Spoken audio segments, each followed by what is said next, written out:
Welcome back to the channel Bible Uncensored. Today, we're diving into one of the most overlooked contradictions in religious thinking.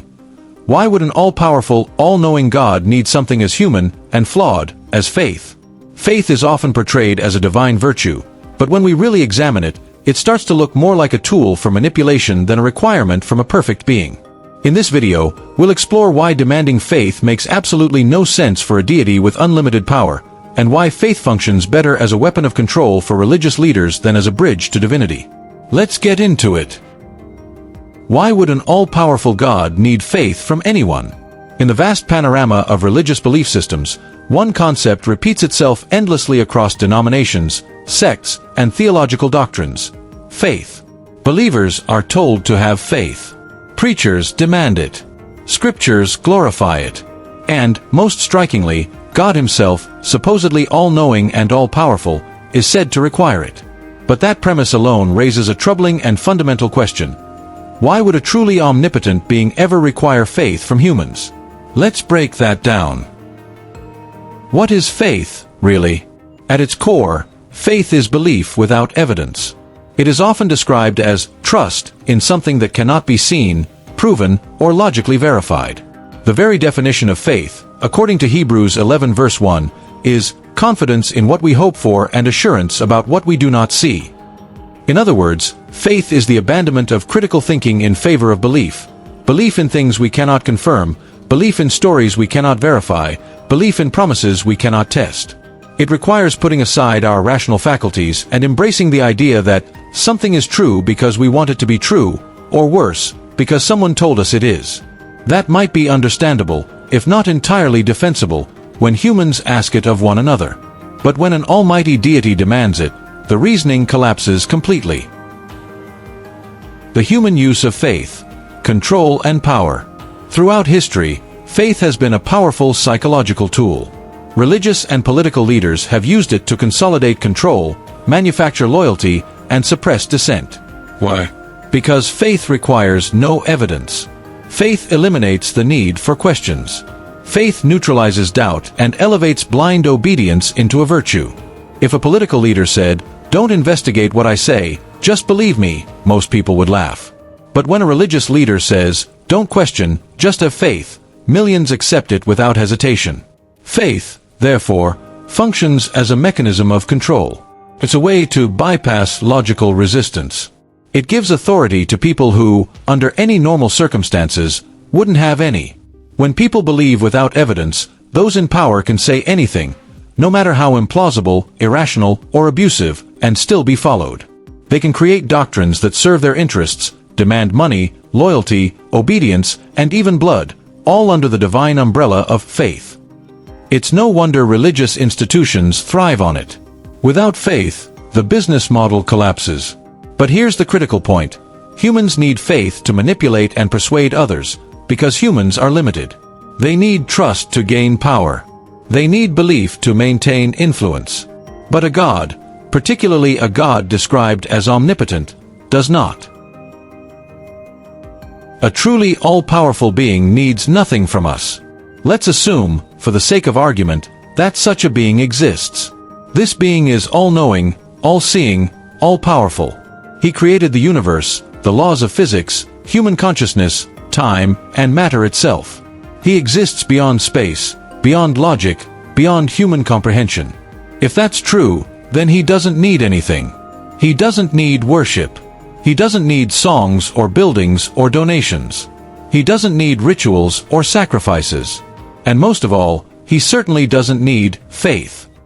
Faith is something only limited beings require. A politician needs your belief in their competence to be elected. A religious guru needs your belief in his divine connection to sell books, receive tithes, or gain followers. But a God who can literally do anything, he does not need to be believed in to act. He does not require your trust to function. He does not gain or lose anything based on your internal convictions. So why, then, do religious texts say otherwise? Faith as a test, or just a story device. Many religious doctrines say that faith is a test. That God gives you no proof on purpose so that he can see what's in your heart. But if God is all-knowing, He already knows what's in your heart.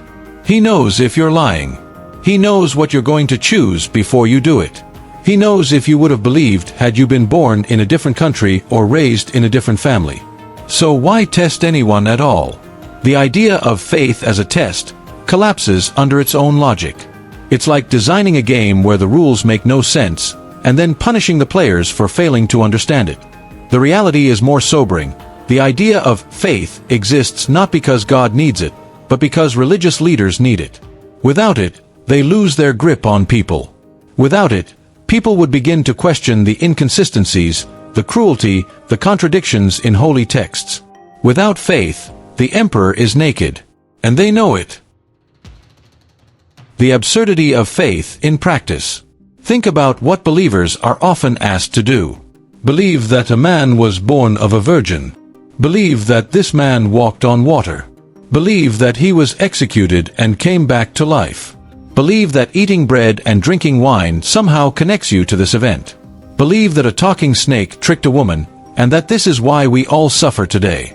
None of these beliefs are supported by science, history, or common sense. But if you dare to question them, the answer is always the same: have faith.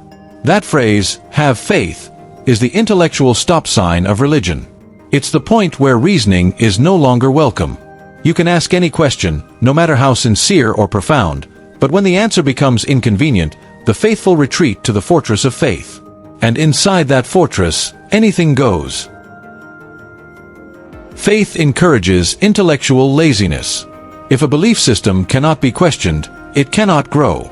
If it requires faith to sustain itself, it is essentially saying that evidence and logic are the enemy. And that is dangerous. Faith doesn't encourage people to study history. It doesn't push them to explore science, understand psychology, or dive into philosophy. Instead, it often discourages these pursuits, or cherry-picks them, because the more one learns, the harder it becomes to believe stories that require suspension of all reason. This is why so many religions target children. A child is impressionable. A child doesn't yet have the tools to critically evaluate ideas.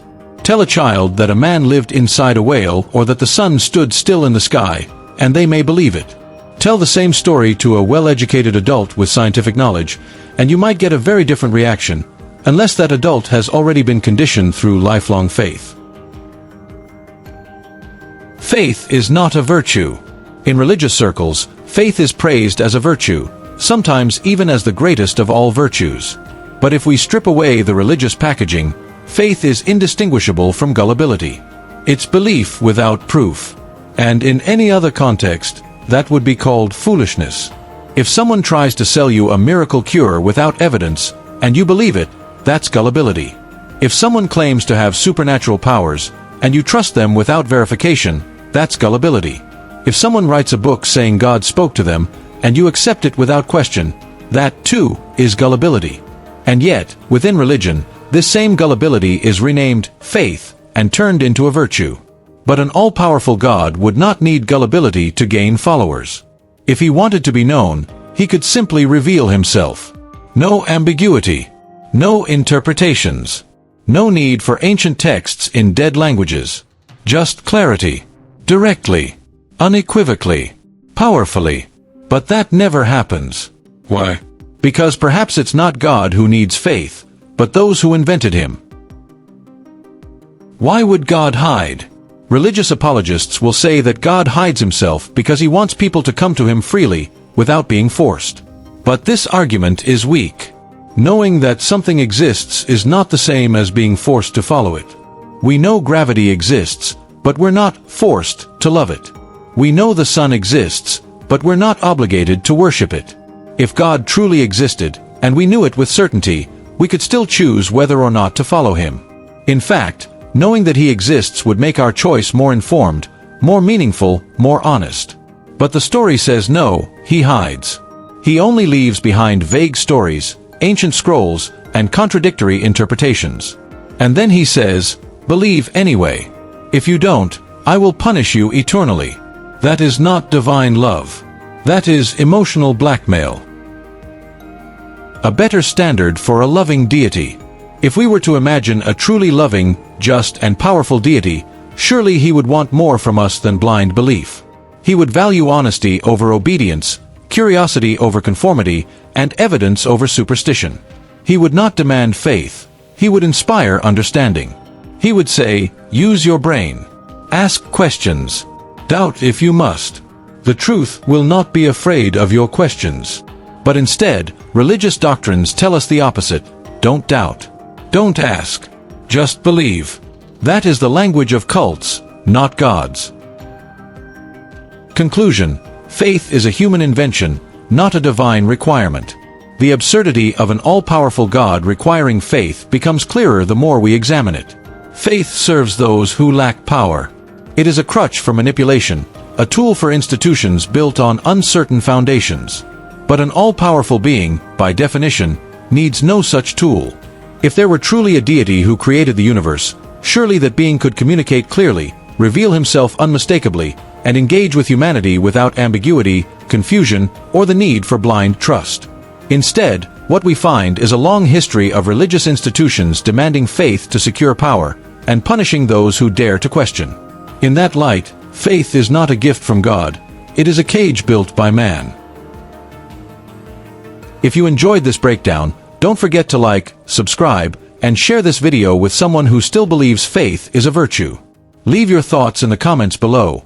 Whether you agree or not, I'd love to hear your take. Remember, asking questions is not a sin, it's how we evolve.